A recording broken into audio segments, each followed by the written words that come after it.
இதில் இருக்கிற கட்டிடம் மெக்கான்னு சொல்லியும் இது ஒரு விளையாட்டு ஒன்று இருக்குது.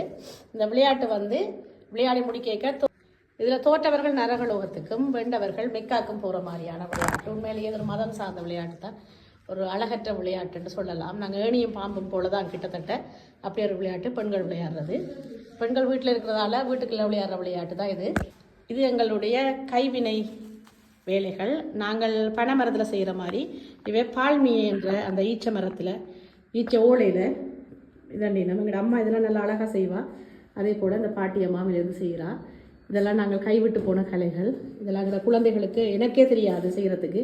உண்மையில் இந்த கலைகள் எல்லாம் நாங்கள் கைவிடக்கூடாது. இந்த இயற்கை பொருளை எப்போவும் நாங்கள் பயன்படுத்தோம், அதோட இயற்கையை பயன்படுத்திக்க எப்போவும் நல்லது தான் தரும். ஆனால் நாங்கள் அதெல்லாம் கைவிட்டு போட்டோம். திருப்பியாவது இந்த இதுக்கான கிளாஸஸை சொல்லி கொடுத்து செய்கிற மாதிரி செய்யணும். நாங்கள் எங்கள் நாட்டில் இல்லை, புலம்பெயர் நாட்டில். எங்கள் நாட்டில் இன்னும் அதிகமாக எங்களை எல்லாத்தையும் விட்டு துளைச்சிட்டோம். ஆனால் புலம்பெயர் நாட்டில் திரும்பவும் இதுக்கு ஒரு கிளாஸஸ் கொடுத்து எடுக்கிற மாதிரி செய்யணும்.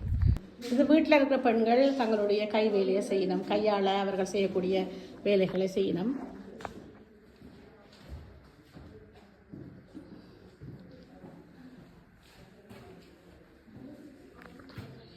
இந்த நூலை நெஞ்சு அதில் வேலைப்பாடுகள் செய்யணும். உடுப்போ அல்லது துணியோ ஏதோ வேலைப்பாடுகள் செய்யணும். அந்த நூலில் வச்சு நூலை திரிச்சு